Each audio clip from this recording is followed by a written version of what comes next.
Agora estamos gravando. Então, vou me apresentar.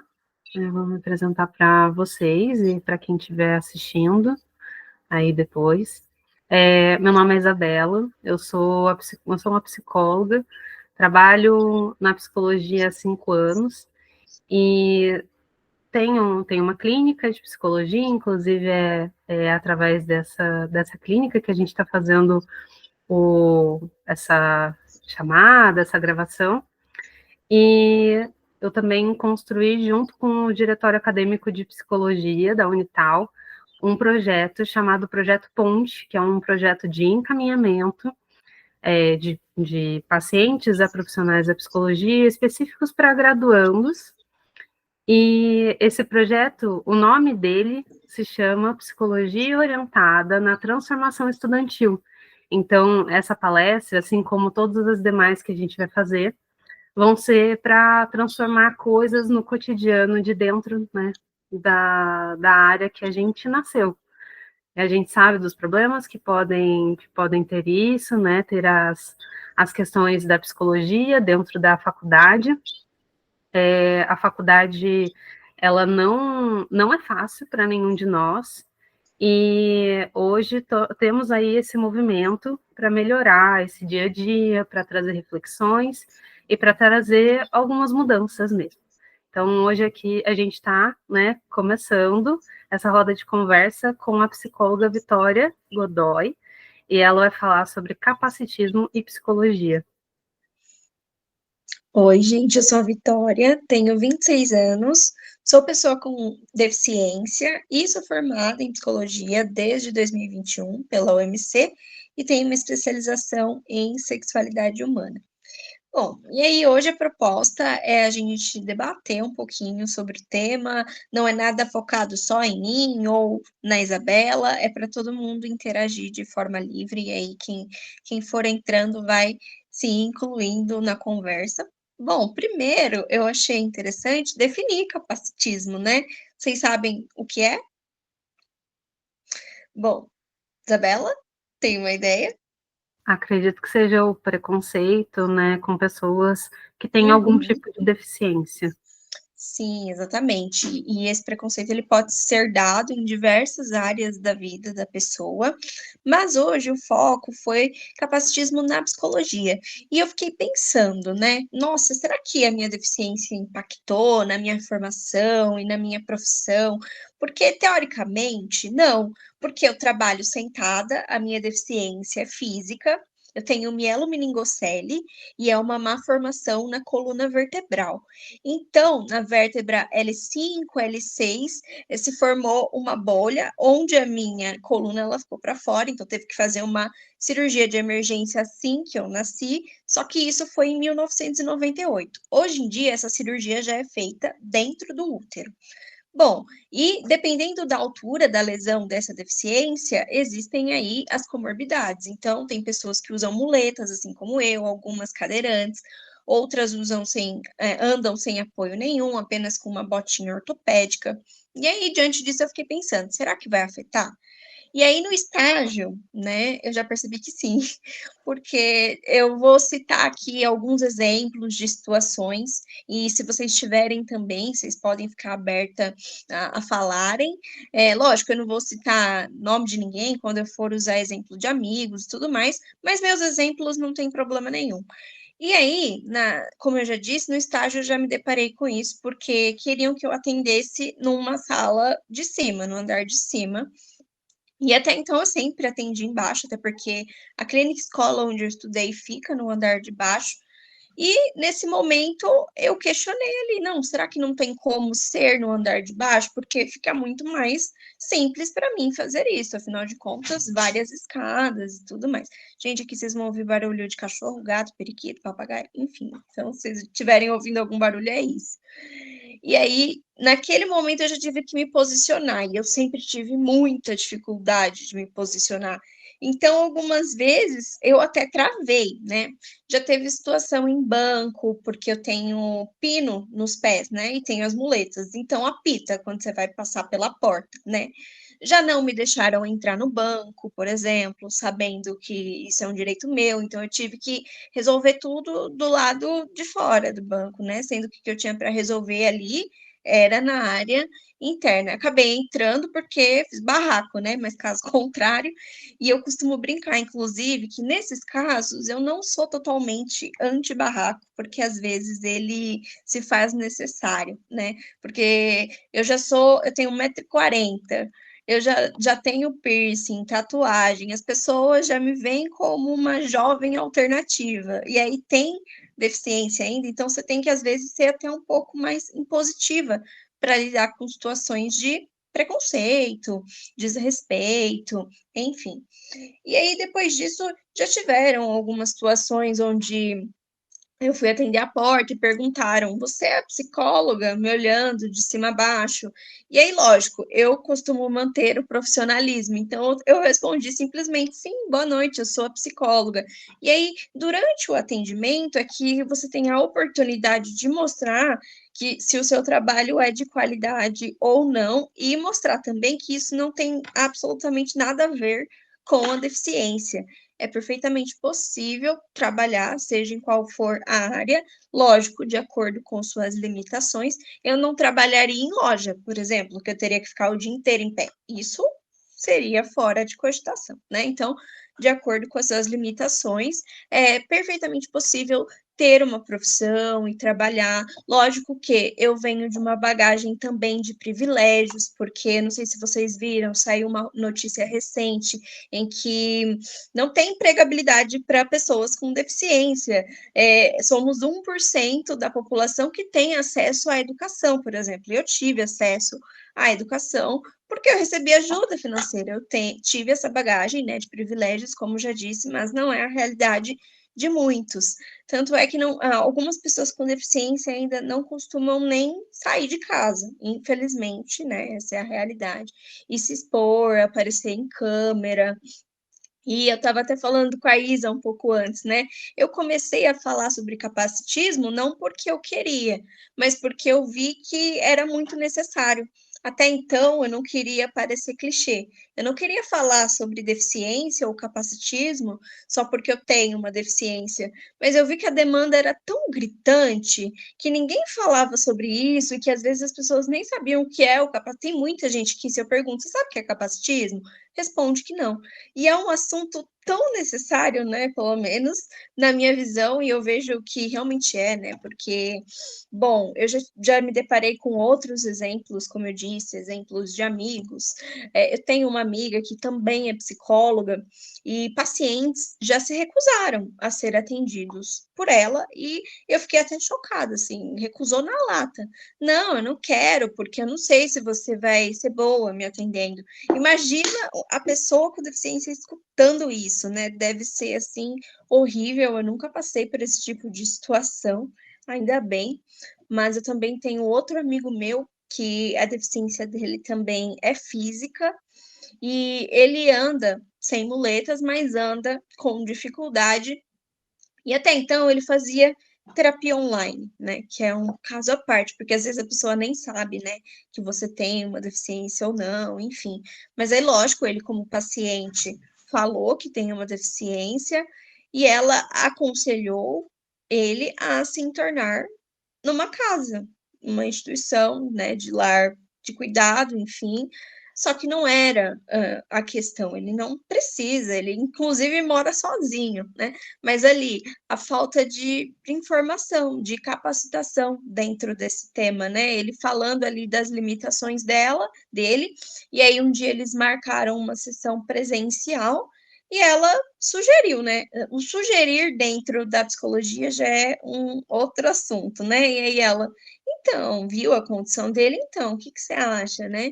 Ele saiu dali, obviamente, super mal e não voltou a fazer terapia até um tempo atrás. E que bom que ele conseguiu voltar, né? Porque isso acaba até limitando, a pessoa já fica com preconceito, né? Com o profissional que não se capacita nessa questão. E o lado de ser psicóloga é um pouquinho do que eu já falei para vocês.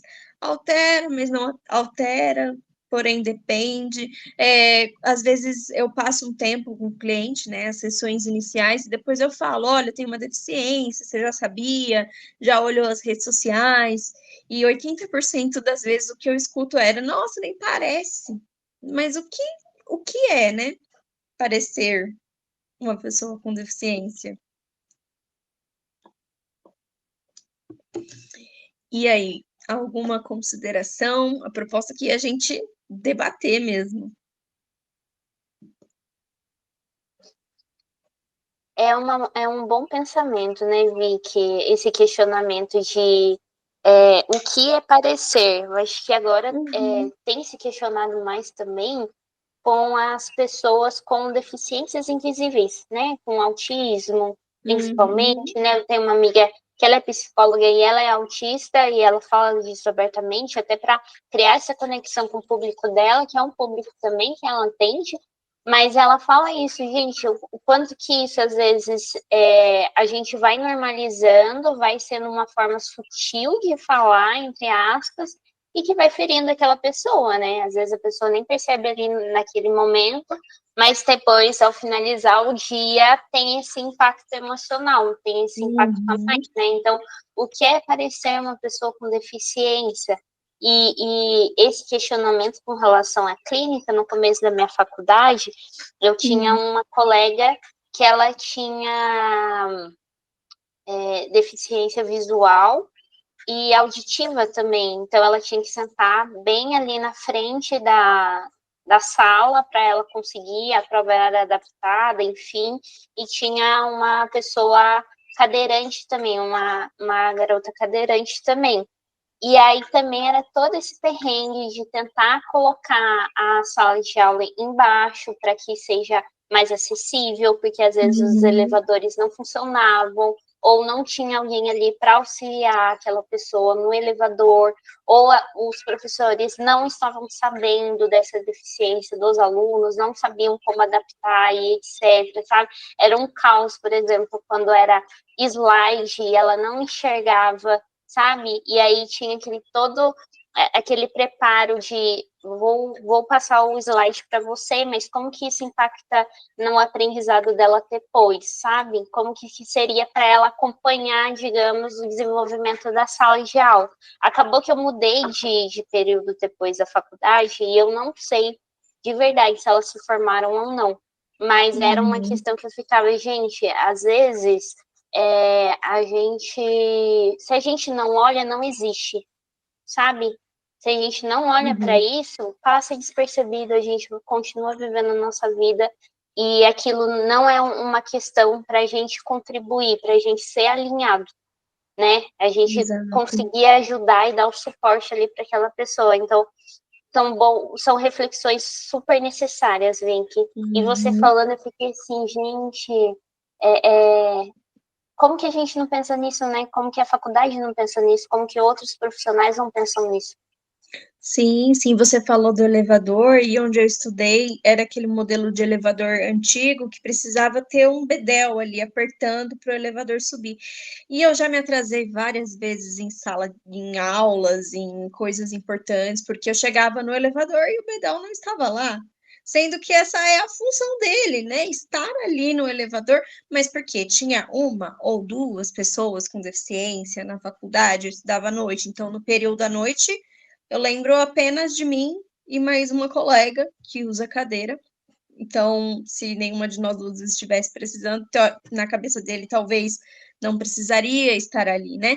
E aí eu subia de escada, porque assim, eu consigo subir escada, mas não quer dizer que seja algo confortável e fácil, vai demorar mais, vai exigir mais, mas aí para não atrasar mais ainda, em ter que ficar esperando ele, às vezes eu ligava, mandava mensagem, então eu optava por subir a escada, porque seria até mais rápido, né? E sim, eu gostei Essa da frase que questão, você citou ela é sobre muito história. forte também. É esquecido, é isso, não existe, né? Espera que deu uma travadinha, pelo menos. Voltou aqui já. Voltou? Tá bom? Tá certo? Beleza. Sim. Só uma coisa também que eu lembrei, enquanto você falava, é que na Unital também tinha esse elevador. Era um elevador à parte, que ficava na parte mais externa da faculdade até, e claramente não era algo pensado para acessibilidade, de fato. Era uma coisa assim, se alguém precisar, né, se alguém perguntar, tem, né? E a gente, que, inclusive o que a Su falou, sobre as questões que ela presenciou do tipo da apresentação de sala de aula para uma pessoa que tem um tipo de deficiência visual e tal, e sobre as questões relacionadas a outra colega que usava cadeira, a gente, além de tudo, a gente está falando sobre profissionais da psicologia, né? A gente ainda está falando sobre profissionais que estão focados ou deveriam estar focados no desenvolvimento do bem-estar, né, social, numa perspectiva ali de cuidado ou de prestar atenção também nos alunos, né, nas necessidades de cada aluno. O quanto isso passou desapercebido, né, entre muitas aspas, o quanto isso foi levado para um lugar de não é tão necessário assim, ou esquecido, o esquecimento, não olhar o tempo todo, poxa, mas beleza, não está olhando o tempo todo, mas está ali o tempo todo, né? Como que você não percebeu, como você não pensou sobre isso? Isso me chama muita atenção. Sim. E agora um pouquinho do lado do profissional com deficiência ou sem deficiência. Eu já atendi um paciente que era não verbal, e mesmo eu tendo uma deficiência, para mim aquilo, gente, foi um desafio tremendo, porque como que você atende na clínica um paciente que é não verbal? Existem muitas formas, né? Se a gente for sentar, analisar, mas é isso, você tem que sentar, analisar, usar a sua criatividade, ver o que vai fazer, né? Como ele vai passar a mensagem que não vai ser falando, por exemplo, né? Que a gente está falando muito aqui da deficiência física, que é o que eu mais tenho vivência, mas é isso, tem outros tipos de deficiência. Então, como é que você vai fazer essa adaptação, né? O que eu vejo bastante também é o quanto que as empresas gostam de colocar que elas são super incluídas, super inclusivas, assim, e não tem uma inclusão com qualidade, sabe? Então, eu sigo, assim, vários influencers que têm deficiências e que trazem pauta sobre isso, realmente para eu furar um pouco a minha bolha e me colocar nesse lugar do outro, de entender isso, sabe? E aí eu vejo, por exemplo, uma influencer que ela estuda cinema e o quanto que ela passa perrengue, por exemplo, indo em exposições de cinema que não tem legenda ou que não tem, por exemplo, alguém sinalizando ali a linguagem de sinais, libras, né? Que também é um fator que vai trazer uma inclusão para um determinado público. E o quanto que ela trouxe um relato recente sobre um estágio que ela fez parte, e aí ela estava no meio de um diagnóstico de uma doença ali, que ela estava tendo uma doença autoimune, assim, que ela foi percebendo depois de maior, e a empresa não deu nenhum respaldo, tipo assim, ela só queria fazer o trabalho dela, só que no home office, por conta de tudo isso que estava acontecendo na vida dela, e a empresa falou assim, não, a gente não faz esse tipo de coisa, a gente não vai adaptar isso para você, sabe? Ela já estava no estágio, assim, para pessoas com deficiência, mas a gente vê que isso é até certo ponto, sabe? Você pode ir até certo ponto, se você precisar de mais, se você precisar de uma certa adaptação, se você precisar de um acolhimento, uma compreensão a mais, a gente não oferece isso. A gente só oferece a vaga, né? Então a gente percebe o quanto que tem se falado mais sobre inclusão e capacitismo, mas até um certo ponto, até um limite ali, né? Então, se eu preciso me adaptar a você, me adaptar a certas coisas ali, eu já não consigo, eu já não quero, já não dá para mim, vamos encerrar esse contrato, que daí eu pego outro estagiário. Então, quanto que inclusão se fala dessa qualidade também, né? A gente precisa questionar essa qualidade. Isso não é só incluir, tem que ter uma qualidade a mais ali naquele contrato ou em outros tipos de serviço também para aquela pessoa, né? Exato. O mercado de trabalho também, nossa, daria várias rodas, né? Mas eu já tive 2 experiências com o modelo CLT e foram só 2 porque eu desisti desse modelo, justamente pelo que você falou, né? A questão, eles contratam você por conta do sistema de cotas, então eles te contratam porque é obrigatório e aí te mantém durante os 3 meses e depois mandam embora, alegando que o seu perfil, geralmente a desculpa é essa, né? Que o seu perfil não se encaixa com o da empresa. Mas o nosso perfil, ele está escrito no currículo. Então, pelo currículo, a pessoa já enxerga qual é o nosso perfil, né? Então, teoricamente, por que que contratou, digamos assim? E eu lembro que na época eu já estudava psicologia, então eu estava procurando um estágio na minha área. E eu fui contratada como auxiliar administrativo, e não era nada daquilo de ficar mexendo em sistema, não, era ficar picando papel. Então, é descredibilizar totalmente o currículo que a gente tem. Tudo bem, na época eu ainda estava na graduação, mas assim mesmo, eu via os meus colegas conseguindo um estágio na área. E eu não consegui na época, né? E tanto é que só fui trabalhar com a psicologia mesmo depois de formada.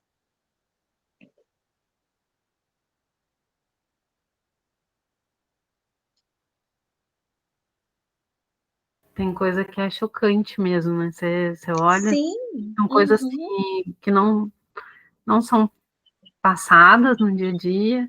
Na verdade, essa uhum, roda, ela foi pensada, inclusive, pela falta desse tipo de diálogo, desse tipo de conversa dentro da faculdade, né? É especificamente para o desenvolvimento de profissionais melhores, profissionais mais conscientes, né? Mais uhum, capacitados, inclusive, para essa escuta, considerando essa área da vida, né? Essa uhum, grupo de pessoas que não são mencionadas em qualquer lugar, né? uhum, Inclusive, eu estava mencionando para a Vicky, que essa roda ela foi construída pelo que eu tenho visto no projeto Ponte mesmo. Tem um caso de uma profissional que eu já conversei com ela também sobre isso. Ela sabia que essa roda de conversa seria produzida para desenvolver mais essa conversa sobre capacitismo, mas uhum, dá para ver o quanto é difícil de ver essas pessoas, as pessoas que são possíveis pacientes, se identificando com ela, né, se identificando com um perfil de um Instagram que mostre um tipo de deficiência que é física, que é visível. Ela mostra mesmo qual é o tipo de deficiência dela e tal. E eu vejo que assim, não é sobre a capacidade dela, não é sobre o que está. Não é nem sobre a uhum. psicologia, sim, mas é sobre a falta desse tipo de conversa em todos os ambientes. Vocês estão mencionando sobre as situações de dentro do mercado de trabalho, em áreas diferentes. O quanto isso não foi falado na escola, né, para alcançar esse outro grupo, quanto isso não foi falado para pessoas que podem mudar o dia a dia no futuro, né? E a ideia da roda de conversa mesmo é para fomentar esse lugar de consciência sobre essa questão, sobre essa lacuna tanto de oportunidades quanto de envolvimento empático mesmo, de saber olha, isso acontece, não, isso é capacitismo, né? Não é algo bobo dizer, por exemplo, impedir uma pessoa de entrar no banco, isso não é algo bobo. Deixar uma pessoa que tem um tipo de deficiência como estagiário, mesmo, beleza, estagiário tem uma questão, né, que o pessoal deixa num lugar de não quero fazer nada, né? É. Fazer nada Uhum, disso. Então, uhum, colocamos para fazer isso, mas qual é a diferença entre isso, ou qual é o limiar entre fazer isso porque é um estagiário ou fazer isso porque é uma pessoa que tem um tipo de deficiência ou descredibiliza o trabalho dela. Então, tem a ser pensado e olhado mesmo. Sim, sim. E aí eu fiquei pensando, né, como se capacitar para trabalhar com outras pessoas que tenham algum tipo de deficiência. Mas é isso, promover o que estamos promovendo aqui, por exemplo, e aí que outros profissionais consigam participar e que venham, que se interessam, que busquem por oficinas, rodas de conversa. A gente estava dando exemplo aqui de vários influencers, né? Então, seguir esses influencers com deficiência, quem são eles, e aí aparece um cliente, pesquisar primeiro, né, sobre a deficiência dele, então, entender quais são as limitações, o que será que ele vai precisar e querer, e eu sempre falo que não tem problema nenhum perguntar também, né? Se você não sabe, parte do nosso trabalho é isso mesmo, investigar, perguntar e ir tirando as dúvidas. E quanto ao letramento, né, ao vocabulário, dando uma pesquisada, por exemplo, temos vocabulários que não são mais usados, né? João sem braço, criado mudo, enfim, né?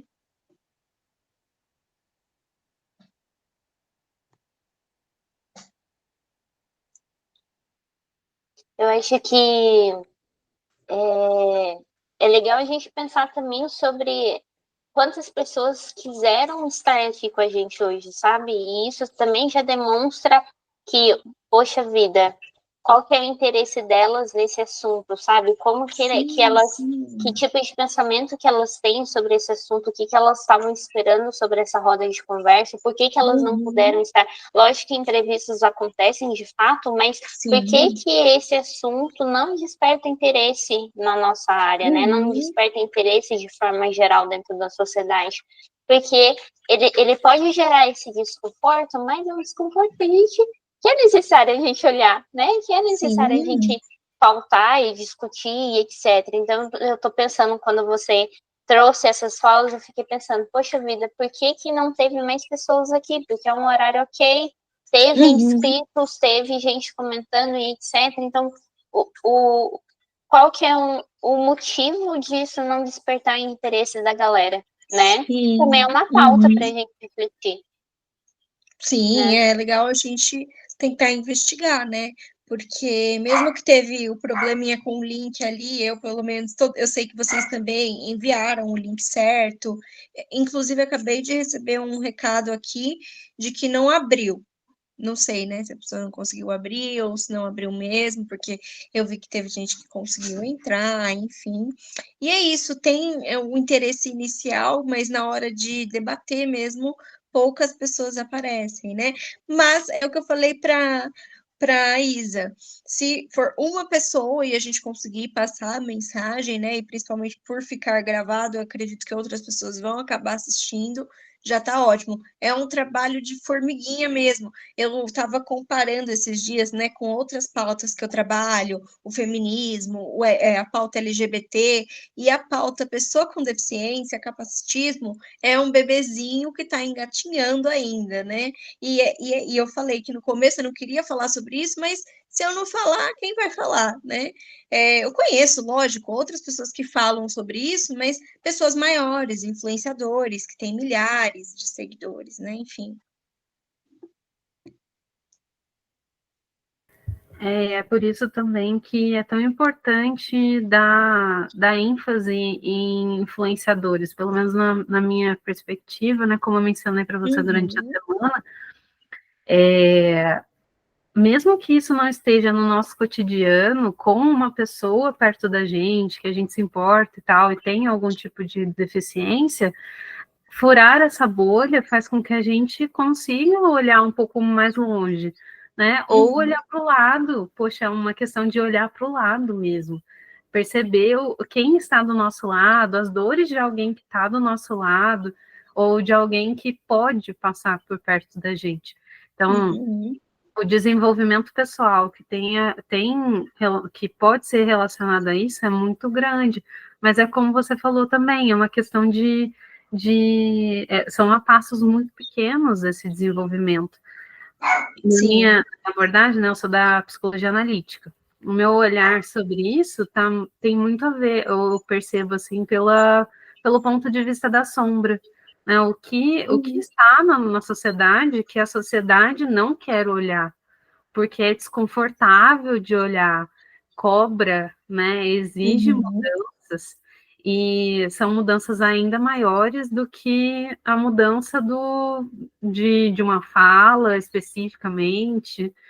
É saber que você precisa pensar em qual é o tamanho da porta de uma empresa, né? É saber que você precisa considerar se você está num lugar que tem escada, que tem elevador, como é esse elevador, ele é acessível de verdade ou ele não é acessível, se ele é confortável, se ele passa segurança ou se ele não passa segurança, porque mesmo esse elevador que você mencionou, poxa, muitos desses são abertos, né? Que tipo de segurança que isso passa? Você está ali, você está ali no momento onde você continua tendo que ser dependente de alguém, porque não te permitem a independência nesse sentido. Sim.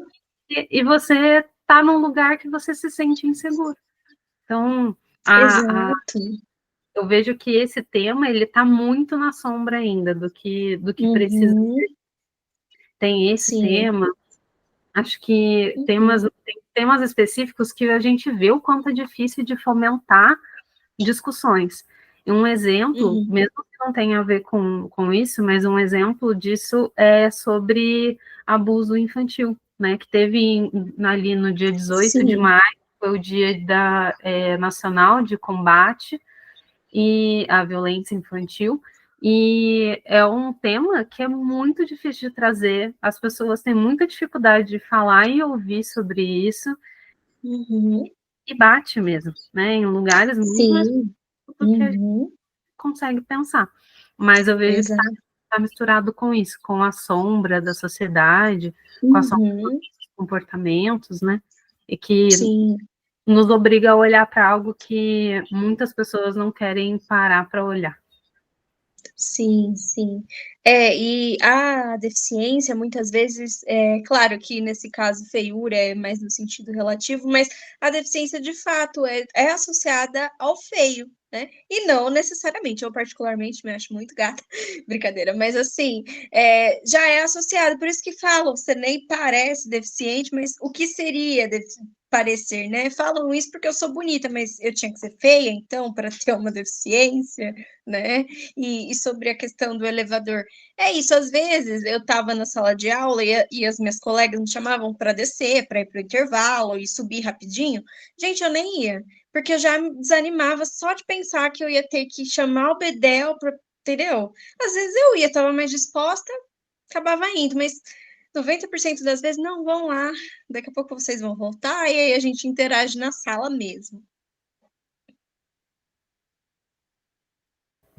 E o quanto que isso às vezes acaba prejudicando ou trazendo um distanciamento nas suas interações sociais, né? Quanto que você deixava, perdia algumas oportunidades ali por conta de todo esse estresse. E aí eu fiquei lembrando também sobre o estresse da minoria, que poucos psicólogos sabem o que é e poucos psicólogos falam também, e não tem esse olhar treinado, digamos assim, com esse paciente, né? Por exemplo, você trouxe essas pautas aí, e essas pautas em conjunto também são muito essenciais. Por exemplo, pessoas com deficiência que são da comunidade LGBT, né? E que trazem um estresse a mais ali, que tem, assim, uma questão a mais que se o psicólogo não estiver atento, ele vai invisibilizar muitas questões, muitas demandas daquele paciente. Aí eu gostaria de saber um pouquinho sobre você, trazer um pouquinho essa discussão para a gente. O que você acha? Claro, claro. Bom, primeiro que geralmente as pessoas nem supõem que a gente se relaciona, né? Quem dirá com alguém do mesmo sexo?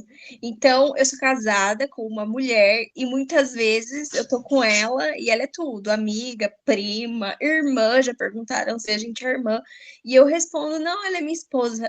A cara da pessoa vai no chão, porque não imagina. E antes, eu sou muito empática, né? Então eu tinha dó de responder, porque eu sabia que a pessoa ia ficar desconfortável.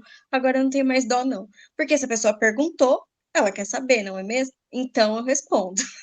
E geralmente a pessoa vai com a cara no chão, ou então elas querem me converter para o lado hétero. Nossa, mas você não gosta de homem e tudo mais, né? E aí começa a querer investigar isso, porque parece que é muita coisa para a cabeça de algumas pessoas eu ser LGBT e ter uma deficiência, mas dá para manter os dois tranquilamente. Mas o que eu vejo em clínica como profissional é esse distanciamento das pessoas com deficiência da sexualidade. Muitos deles vão passar a vida toda sem dar um beijo na boca, sem se relacionar sexualmente, por medo, receio. Eu conheço histórias, aquela coisa que a gente vê em filme Meninas Malvadas, né? Do cara fazer uma aposta com os amigos, tem coragem de ficar com a menina. Eu já vivi isso na vida real, né? Então, dos caras apostando para quem que conseguiria ficar com uma colega minha, e isso vai travando, né, as pessoas de se relacionar de modo geral. É porque eu fui muito incentivada a isso, a me relacionar, eu sou social, eu tenho um ciclo de amigos, então, consequentemente, a parte amorosa foi acontecendo, mas é algo que eu estava até conversando com uma amiga esses dias, pessoas com deficiência que começam a se relacionar, tem a tendência, não que todas vão fazer isso, mas a se erotizar demais, né? A sexualizar demais, a postar as mulheres, né? Geralmente começa a postar fotos sensuais, enfim, porque é um meio de conseguir atenção e mostrar que somos bonitas, mas não necessariamente você precisa postar a foto sensual se você não gosta, para mostrar que você é bonita e que você pode sensualizar. Mas eu, inclusive, fazia isso, né? Isso é comum na adolescência, né? Sensualizar e tudo mais, tirar foto, mas para pessoas com deficiência eu vejo muito mais. E aí entra aquele estereótipo que algumas pessoas têm em relação a pessoas com deficiência mental, geralmente, né? De que eles têm mais desejo, eles têm mais libido. Mas não, gente, isso é um mito, isso é um tabu, não é que eles têm mais libido, é que eles foram reprimidos na parte, no desenvolvimento que deveria ser aflorado, adolescência, início da vida adulta, e aí não sabe, não tem malícia, não tem conhecimento do que é, de como funciona, então é por isso que às vezes sai casos nos jornais de pessoas com deficiência mental se masturbando em público, porque não teve uma educação sexual de que não pode se masturbar em público, não porque se masturbar é algo errado, mas porque em público é crime. Mas se ninguém fala sobre isso, como é que ele vai saber? E aí, às vezes, é até confundido com o abusador, isso ou aquilo, e às vezes não é. Perfeito. Temos mais um integrante aqui, né?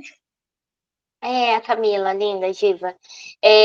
Mas legal, Vi, que você trago isso, porque me fez lembrar de um título que eu vi no congresso até. Foi uma psicóloga, eu acho, lá de Portugal, que trouxe para a gente o tema de assistência sexual para pessoas com deficiência, que é uma questão que tem se surgido, que é uma profissional, ela não é uma profissional do sexo, mas é uma profissional ali que ela é capacitada para dar uma assistência sexual para pessoas com deficiência.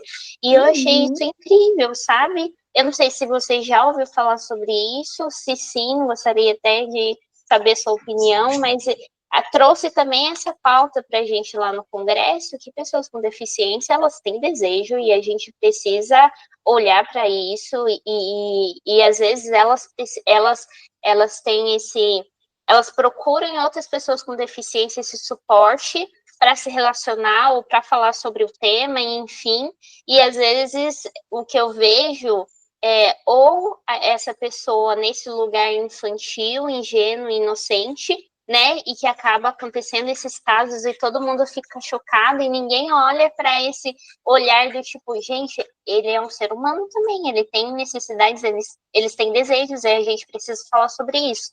E aí eu levei um tema com uma amiga sobre autismo e sexualidade, que acaba entrando um pouco nesse sentido também, que alguns adolescentes acabam, por exemplo, a começar a se masturbar e os pais ficam, eu tenho que levar para terapia para corrigir isso, porque isso é errado, que isso é aquilo, mas não conversam com essa criança. sabe? Não conversam Sim. com esse adolescente, não trazem esse assunto de uma forma confortável e leve, né? Então, são coisas também que vão acontecendo, mas que se a gente não olhar, se a gente não estudar, não estiver atento, vai passar despercebido também, né? Por exemplo, quando o adolescente chega, a gente precisa perguntar, e aí, e a vida sexual, como que tá? Né? Sim, Você sim. tem desejo, como que funciona isso para você, se já aconteceu, não aconteceu, né? Porque normalmente o psicólogo ele vai estar trabalhando nessa mediação entre o paciente e a família, né? Então, são coisas Exato. que e eu sei que muitos psicólogos não se sentem confortáveis para fazer esse tipo de pergunta com os pacientes, né? Que Sim. gera outra demanda aí. Mas, enfim, gostaria de saber sua opinião. Eu vejo essa pergunta como ossos do ofício, né? Tem que fazer. Perguntar se já foi, se no caso tiver uma vagina, já foi no ginecologista ou já foi no urologista, enfim, né? Ossos do ofício e para o profissional da sexualidade, então, né? Não tem nem o que dizer. Mas você deu esse exemplo, né? Ela é o influencer? É influencer também? Quem? Da profissional que você falou, não é profissional do sexo, mas presta essa assistência. Então, eles estão fazendo tipo uma formação com as pessoas Ah, para eles virarem assistente sexual lá em hum, Portugal. Tipo assim, que é algo legal. novo que eles estão lançando para lá, sabe? Porque Uhum, teve até um caso que ela trouxe para gente que muitas pessoas, né, eles começaram com esse projeto lá, enfim, e aí chegou um pai e falou assim, ai, que bom que tá existindo esse tipo de trabalho, né, esse tipo de profissional, porque eu ficava muito desconfortável de masturbar o meu filho. Então ele via isso como uma necessidade ali do filho, do corpo daquele menino, mas ele não se sentia confortável com isso, e eu até entendo, né? Porque também tem outras questões ali. Então, eu achei muito legal e ela trouxe esse debate para a gente. Tinha até um rapaz lá com deficiência que trouxe também uma fala bem legal, porque às vezes eles têm que fazer um grupinho ali para eles se relacionarem, né? Para eles conseguirem trazer essas experiências, porque não fura a bolha, digamos assim, não fura a bolha, né? sim, sim, sim.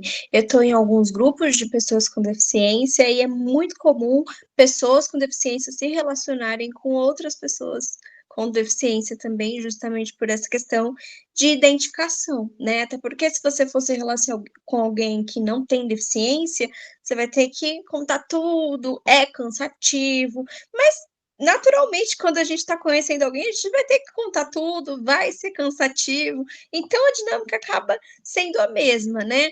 E eu sigo um influencer no TikTok que ele sim é profissional do sexo, tem um vídeo muito legal que ele fala que ele atende uma cliente com deficiência e que o trabalho dele traz dignidade para essas pessoas. E eu concordei super, porque às vezes tem essa limitação da socialização, né, em se relacionar, então por que não optar por um profissional, que é o trabalho dele fazer isso? Ah, você gostando ou não, achando ético ou não, é o trabalho dele, e se ele pode fazer isso, por que não, né? Com respeito e proporcionar uma experiência legal, interessante, prazerosa, porque é de direito dela, né? E é o tipo de coisa que está começando, mas sempre foi uma questão, né? É sempre uma questão. O desenvolvimento da própria sexualidade já é difícil de forma geral na vida tanto de homens quanto de mulheres, né? De mulheres eu considero um pouco diferente nesse sentido, Uhum, porque é mais sufocante, né? O olhar que as pessoas têm sobre a nossa sexualidade, uhum. de minimizar, de menosprezar a importância da nossa sexualidade, e homens de superestimar a importância, né, da sexualidade ou da demonstração da sexualidade deles, e esses dois lados criam um tipo de prisão. Mas quando a gente está falando sobre pessoas que já estão com outros estigmas, né?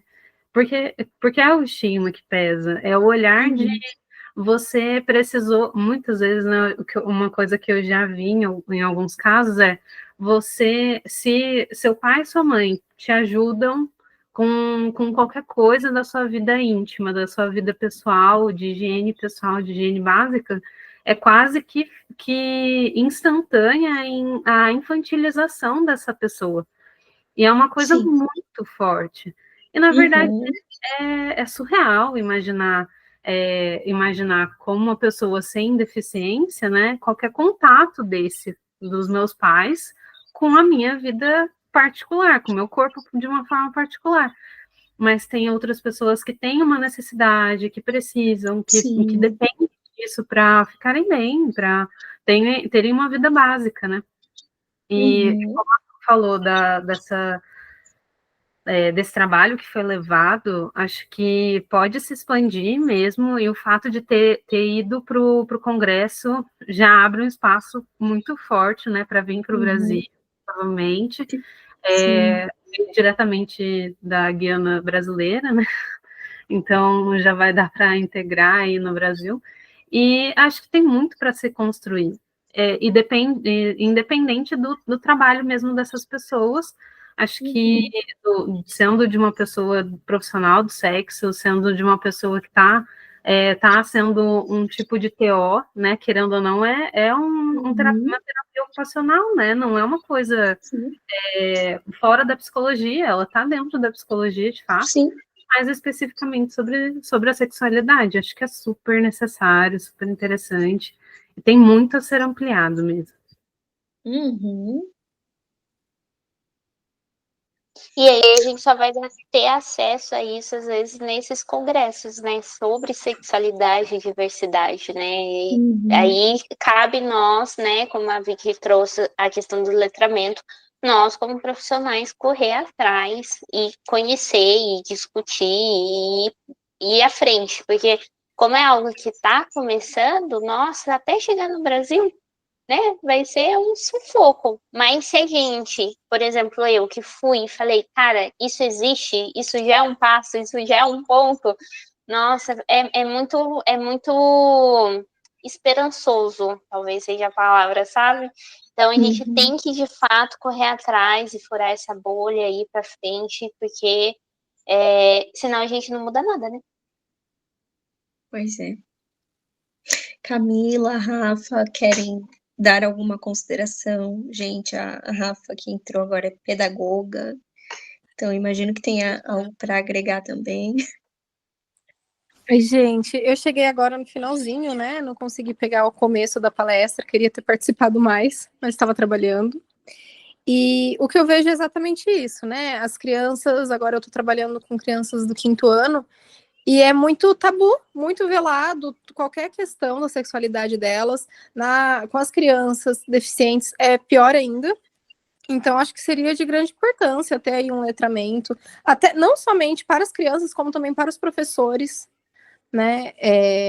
Eu acho que a partir do 5º ano ainda é cedo, mas acho que já pode ser começado a falar, porque é uma questão que está na conversa das crianças frequentemente. Então, assim, se as crianças já falam sobre isso, por que não falar com orientação? Não falar de forma saudável, né, guiada. E a gente acaba criando um tabu tão grande que as crianças falam escondidas e falam de formas erradas, com conceitos errados, por não ter orientação, por não poderem falar sobre isso, por não poderem falar abertamente. É só isso.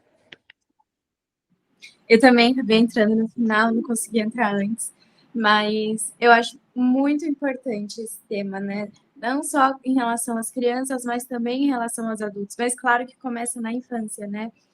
E até isso que vocês estavam falando, né, de como não é introduzida a sexualidade, né, é algo que agora unindo com o que a Rafa falou, na escola, as crianças elas vão, lógico, despertando essas coisas, né? Tendo até coisas até muito inocentes de descoberta do próprio corpo, e a gente está numa sociedade que não tem como a gente fechar os olhos de que a cultura também é muito sexualizada, né? Então, músicas, filmes, jogos, enfim. E as crianças, elas acabam tendo acesso livre à internet e acabam reproduzindo isso.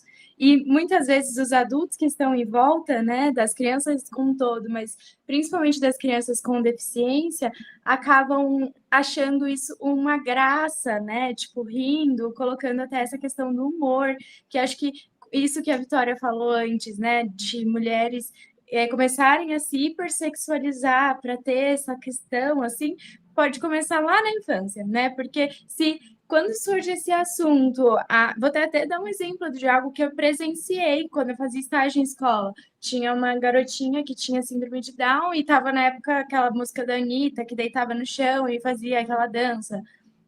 E, tipo, assim, a moça que era a profissional de apoio filmava ela dançando, fazendo os movimentos e compartilhava com as professoras e, sabe, uma coisa assim de, tipo, a única coisa que era exaltada naquela criança era esses movimentos eróticos, né? E é algo que a gente pode achar que não, que é bobeira ou que é um recorte, mas de todos os tempos que eu fiquei lá, a única coisa que se falava dessa menina era: olha como ela fica, ela é meio assim, né? Tipo, então é um estigma que vai sendo criado e que não só nisso, né, nessa relação da sexualidade, mas num todo, principalmente na nossa profissão. Se a gente for ver, a gente tá numa profissão de cuidados, né, com a saúde, principalmente saúde mental, e as pessoas, elas não aceitam muitas vezes ser cuidadas por pessoas que têm algum tipo de deficiência ou até algum tipo de transtorno, né? E aí a gente entra em toda a gama, né? Não só os mais conhecidos, como até outros. Então, eu acho também muito importante a gente falar disso. E depois eu quero ver a gravação que a Bela falou que vai ficar.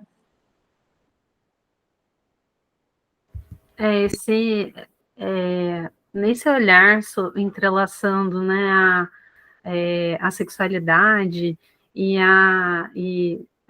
como é o desenvolvimento de pessoas com deficiência, me assusta num lugar de cuidado com a criança também, né? Assim como esse cuidado com a criança que tem algum tipo de deficiência também precisa ser visualizado por esses dois motivos. Como você falou, era uma situação onde ela era valorizada por aquilo, então ela foi estimulada a se mostrar daquela forma, por N motivos, e ela foi exposta para outras pessoas, né? O quanto isso se torna significativo na vida dessa criança, de ser valorizada pela sexualização do corpo, de ser descredibilizada em outras ocasiões da vida, e para quem que ela está mostrando, de quem que ela está tirando um sorriso, né? Isso entra num lugar de preocupação para mim também.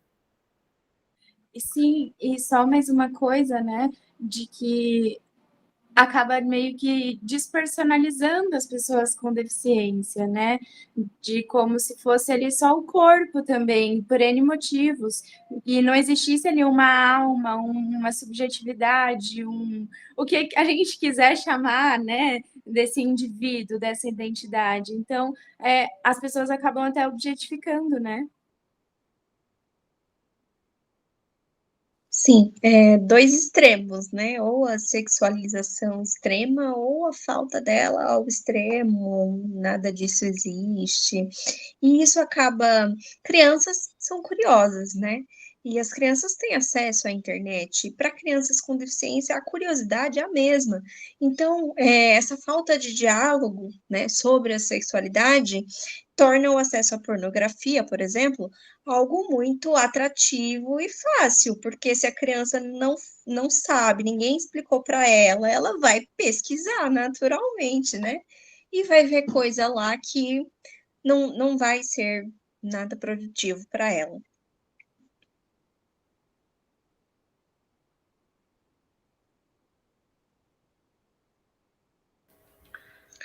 Bom, Pode- gente, alguém gostaria de acrescentar algo? Alguma dúvida, consideração? Eu queria fazer uma pergunta, Hum, mas não sei se vocês já falaram, se falaram não tem problema, depois eu assisto a gravação, a gente mas fala de novo era, sem problema. mas era de como é esse lugar, assim, de ser psicóloga e como as pessoas recebem isso. Isso Eu atravessa a tava sua prática? Uhum, eu estava falando disso bem no comecinho e volto a repetir. A princípio, eu fiquei pensando, a minha profissão, aliás, a minha deficiência vai afetar a minha profissão ou não? Como é que vai ser? E eu achava que não, né? Porque, teoricamente, trabalho sentadinha. Se eu não falar, você não vai nem saber que eu tenho uma deficiência, né?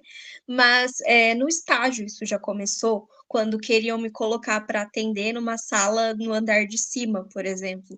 E aí foi um dos primeiros momentos que eu tive que aprender a me posicionar. Eu ainda tenho dificuldade, eu às vezes ainda travo em algumas situações, mas eu tive que falar: olha, será que tem como esse atendimento ser no andar de baixo?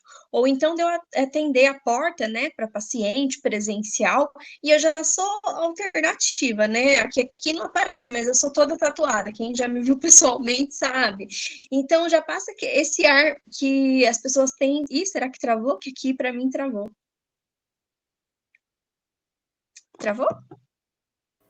Travou um pouquinho, mas agora está Então. retornando. Acredito não ter cortado nada da sua fala, Ah, apesar boa. disso, mas pode seguir. Uhum.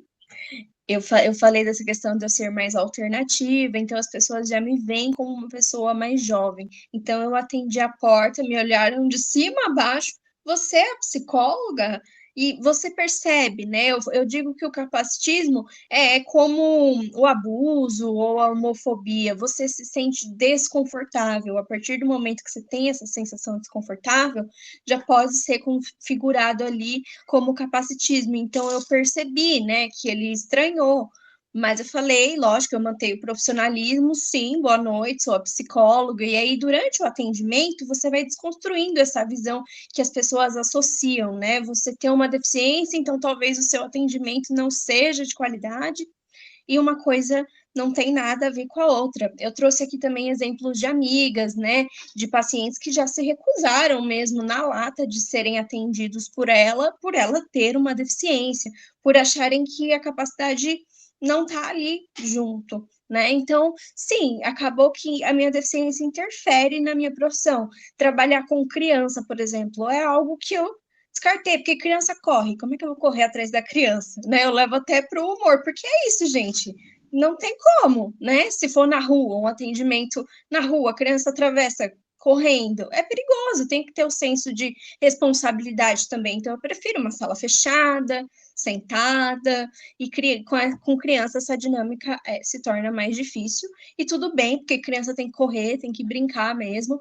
Eu, como criança com deficiência, eu corria mesmo com as muletas. Eu ainda sou da época de brincar na rua, então brinquei na rua, mas eu sei que muitas crianças com deficiência passaram na televisão, no celular, em casa. Eu estou em grupos, né, de WhatsApp com muitas mães, e todo dia eu recebo relatos de as crianças desfizeram do meu filho, eu não sei o que fazer, e às vezes por eu ser psicóloga me chamam no privado, enfim. E eu sempre falo que eu sei que é difícil, que não vai ser a primeira e nem a última vez que vão passar por isso, infelizmente, mas é importante manter a criança assim mesmo, em socialização, porque sempre vai ter alguém que vai aceitar essa criança, que vai acolher e que vai querer brincar com ela. Mas na profissão foi meio que isso, né?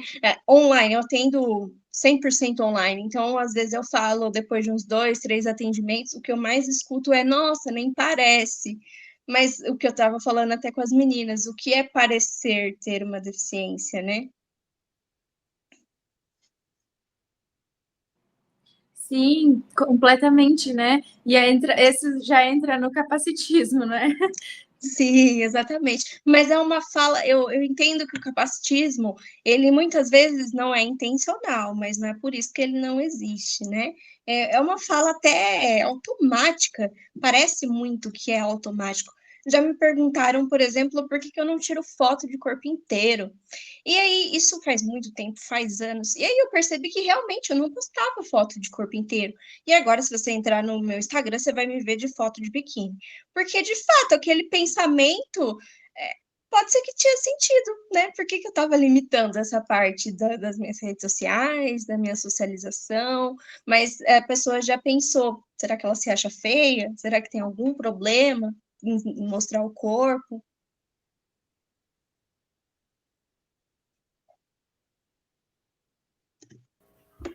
Ô, Vicky, você falando novamente, né, sobre essa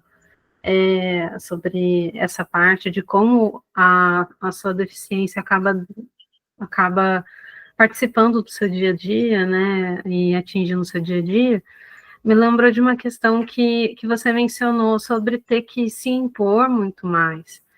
E eu queria saber um pouco mais sobre como que é isso para você, porque a gente trabalha dentro dos nossos atendimentos, né? Acho que a maioria de nós trabalha com questões relacionadas a limite, a imposição da nossa personalidade, quando alguém nos desrespeita de alguma forma, com mulheres, então, se eu não me engano, eu cheguei a ver um vídeo seu, ou alguma coisa assim, que você menciona, né? Você faz parte de todas as minorias possíveis, não só faltava ser branca.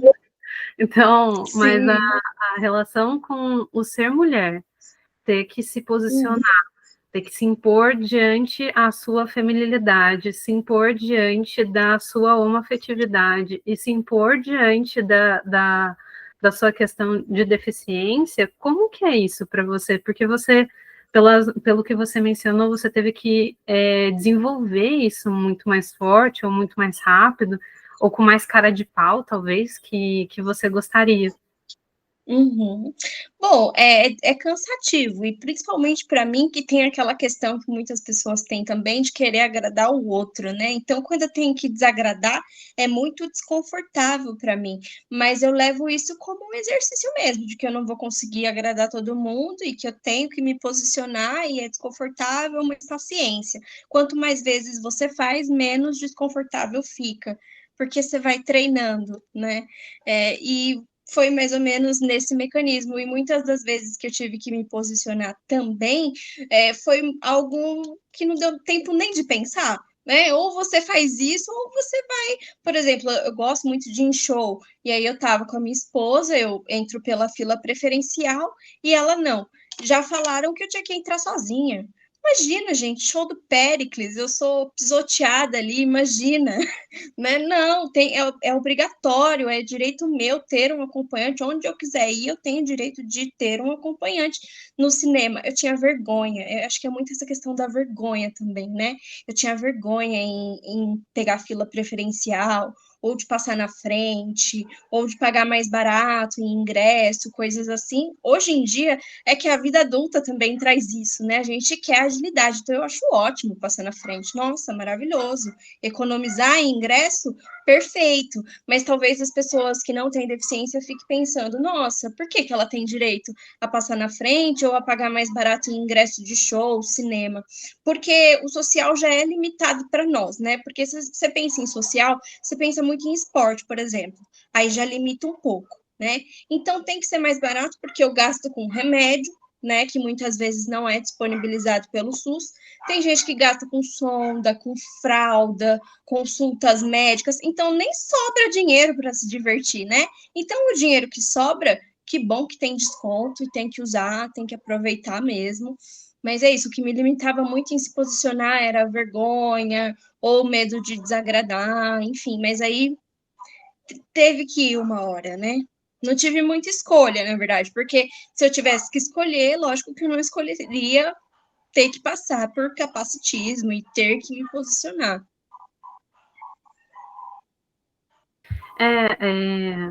Além de uma das coisas que você mencionou sobre os benefícios, né? Benefícios. Além de tudo, tem a questão do mercado de trabalho que a gente mencionou um pouco antes, né? E já é difícil isso. Muitas dessas pessoas usam o dinheiro do LOAS, né, que é um suporte financeiro para isso, mas também, se você tem essa ajuda, você não pode conseguir um trabalho, e daí vira uma bola de neve, né, na vida de muitas pessoas. Mas uma coisa sobre esse sentimento de querer agradar, você acha que é uma questão também de dentro do fenômeno psicológico, né? Dentro de questões psicológicas de pessoas específicas também com deficiência? Você acha que tem uma partilha de especificidade nisso? Porque eu sei que todas nós, né? Principalmente o pessoal da psicologia acaba tendo vivido alguma coisa na vida pessoal que leva para esse lugar de ser bonzinho. Mas Sim. você acha que existe algum ponto de especificidade nisso? Bom, eu não posso falar por todas as pessoas com deficiência, mas todas que eu já atendi até hoje, todas que eu conheço, seja, né, de amizade, elas têm essa questão. Então, não me parece uma coincidência, né? Porque você é assim como a comunidade LGBT, por exemplo, fica aquela sensação de compensação. Eu já sou gay, então eu tenho que ser bom em alguma coisa, eu tenho que agradar as pessoas, né? Tenho que compensar. Minha família não me aceita. E ser PCD é um pouco disso também. Eu já tenho uma deficiência, então no que eu vou ser boa? Eu fui muito uma criança que não aceitava tirar nota baixa na escola, porque era a minha forma de compensar a minha deficiência física pelo intelecto, né? Mas eu sou muito ruim em exatas, gente, essa é a real. Então chegou uma hora que eu tive que quebrar esse mecanismo de, olha, pelo menos nessa área aqui não vai estar rolando. Nas outras eu até me garanto, mas nessa vamos deixar um pouquinho para lá, porque, enfim, eu já pensava nisso na escola, de nossa, nunca vou usar isso. E, de fato, na minha profissão não estou usando, e que bom para mim, que tenho dificuldade. Eu perguntei sobre isso por esse motivo também, por perceber dentro de atendimentos como esses, né, de essa tentativa de uma manobra, né, que a gente faz na nossa vida.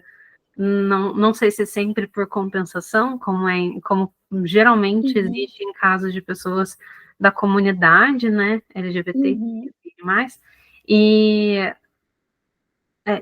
só que eu vejo como muito forte, uma coisa que é muito difícil de romper, é muito difícil de quebrar. Aí pode ser que a gente possa unir essa informação com o fato disso ser um trabalho de formiguinha, né?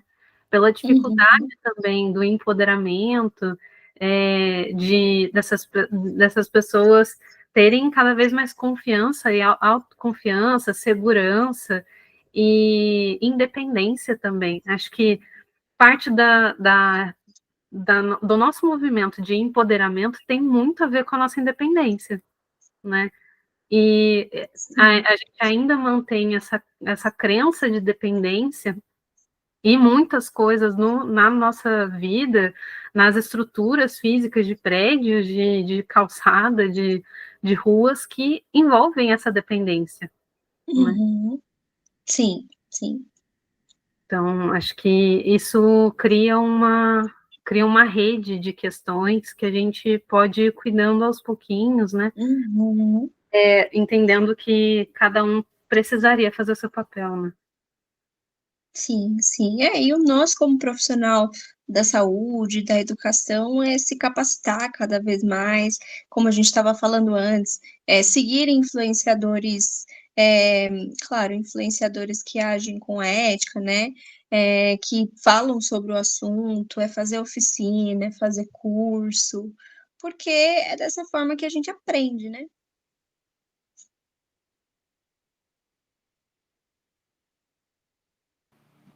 Eu tenho só mais uma pergunta, que, assim, não é nem tanto uma pergunta, mas uma colocação também, né? De que, por exemplo, você escolheu falar sobre capacitismo ou foi algo que foi colocado muito para você também? Porque às vezes acontece isso, né? De que não necessariamente a pessoa que tem uma deficiência, ela gostaria de falar e propagar sobre isso, né?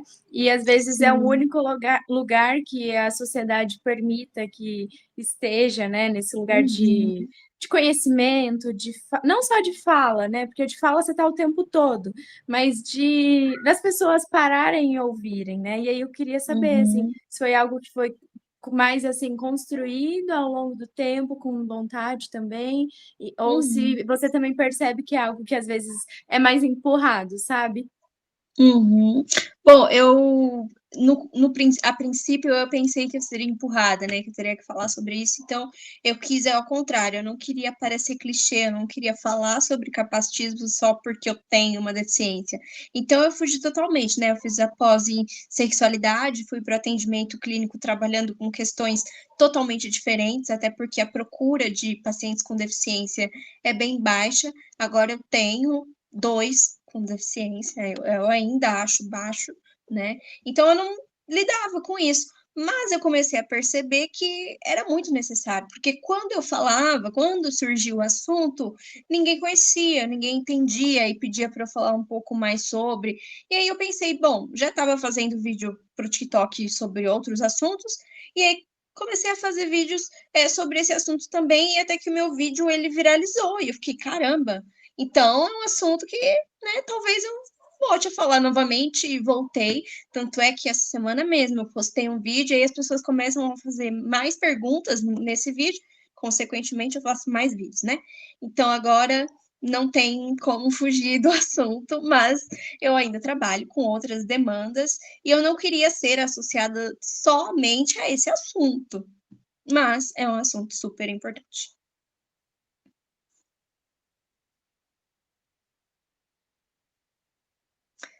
Bom, gente, mais alguma coisa? Acho que não, né? Muitas perguntas foram levantadas, Sim, né? Muitas sim. questões sendo faladas, sendo trazidas para a luz mesmo, né? E esse era o objetivo principal, né? Acho que deu para falar bastante coisa. A Rafa quer falar. Vitória, eu estou presenciando uma questão que eu não me sinto muito confortável com isso. Mas eu não sei como a criança se sente com isso, né? Eu sou profissional de apoio e eu presencio, agora eu estou numa escola nova, tem uma criança que ela é cadeirante, e eu estou presenciando uma profissional de apoio que constantemente tira ela da cadeira, fica segurando ela, para ela poder participar de outras atividades. A minha percepção sobre isso é que ela meio que mostra para a criança que ela teria que estar numa outra posição além daquela que ela fica para poder participar em sociedade. Eu não acho isso agradável. Mas ao conversar com essa profissional de apoio sobre isso, ela falou que não, que ela está fazendo isso para poder incluir a criança, para as outras crianças poderem ir conversar com ela. Mas para mim vai completamente em conflito com essa razão, porque eu acho que se for participar de uma inclusão, a gente tem que incluir essa criança da forma que ela é, da forma que ela está, não querendo mudar Sim. essa criança, essa posição que ela fica, nem nada. Então, estou aí pedindo uma ajuda.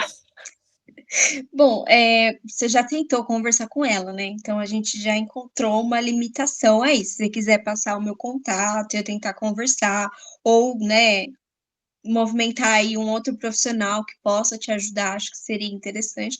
Porque é isso, enquanto ela é criança e tem alguém para tirar ela da cadeira e colocar no chão, ok, mas essa criança vai virar um adolescente, um adulto que teoricamente vai sair de casa sozinho. E aí, como que vai fazer? Quem vai tirar da cadeira, né? Não tem como. Por exemplo, a minha muleta eu vejo como uma extensão do meu corpo. Se você tirar ela de mim, eu vou ficar, gente, desnorteada, né? E eu imagino que com a cadeira funcione mais ou menos por aí. Você acha que consegue conversar com a direção ou algo assim? Acho que eu vou tentar conversar agora com a coordenação, né? Porque conversei com a própria profissional de apoio e ela não gostou do meu palpite, do meu comentário. Acho que agora é abordar a coordenação sobre isso, né? Sim, sim. Passam exatamente essa ideia de que ai, se você ficasse numa outra posição, se você pudesse ficar de pé, você participaria mais. E não é isso que a gente tem que passar para as crianças, né? Nem para Sim. criança deficiente, quanto para as outras crianças que estão ali participando dessa inclusão.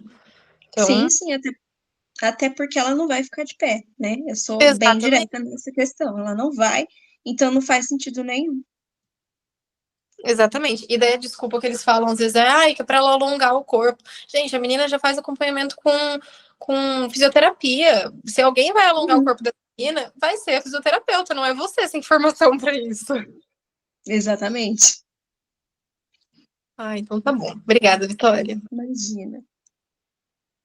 Amadas, vou precisar sair, mas eu queria muito exaltar você, Vicky, pela sua fala. Você é incrível. Imagina. E Obrigada. assim, você trouxe um tema tão complexo, né? Porque tem várias perspectivas. Eu acho que são coisas para a gente pensar de fato e agir ao longo, como você falou, são passos de formiguinha, mas você trouxe com tanto afeto, com tanto brilho nos olhos, assim, que eu fiquei assim hipnotizada.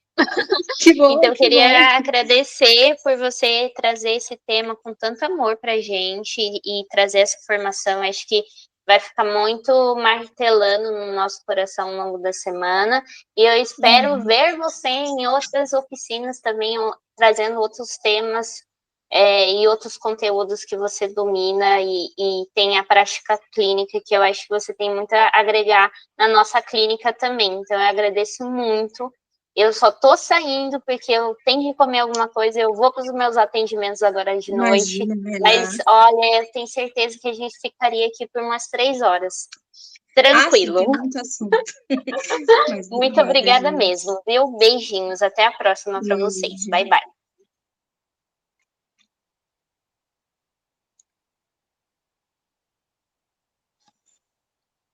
Bom, gente, mas eu acho que era isso mesmo, né, que eu tinha para contribuir. Se vocês tiverem alguma dúvida, podem me chamar também no WhatsApp, não tem problema nenhum, porque às vezes o assunto ele fica martelando mesmo por um tempo, né? E já deu um tempo legal de roda também, de troca. Para quem não conseguiu pegar o início, vai ficar gravada lá no YouTube. E aí a gente manda para vocês.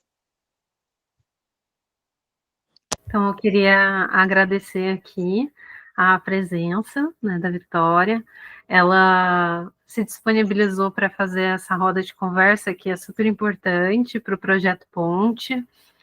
A ideia é fomentar mesmo essa percepção, essa análise de mundo, que muitas vezes é deixada de lado, muitas vezes é deixada na sombra, como algo que não está acontecendo, isso está acontecendo no nosso cotidiano, né? Então, isso precisa ser sim falado, não, em todos os ambientes isso é uma questão, porque é para pessoas com deficiência estarem ou poderem estar em todos os ambientes. Então, essa é uma questão generalizada de todo mundo precisa fazer parte desse movimento, e começar a movimentar essas ideias, essa percepção já faz toda a diferença. Então, muito obrigada, Vicky, por ter participado disso. Obrigada, Rafa, obrigada, Camila, por ter vindo. E agradeço depois, posteriormente, a Sonaira também. E acho que essa discussão vai ser levada realmente para a semana, para a gente ir pensando e construindo dentro de si essa percepção tão importante, né? Então, muito obrigada por ter agregado tanto para isso. Obrigada a vocês, foi ótimo falar sobre isso, e precisando, como eu já disse, podem me chamar, minhas redes sociais também estão todas disponíveis, tá bom? Tá bom.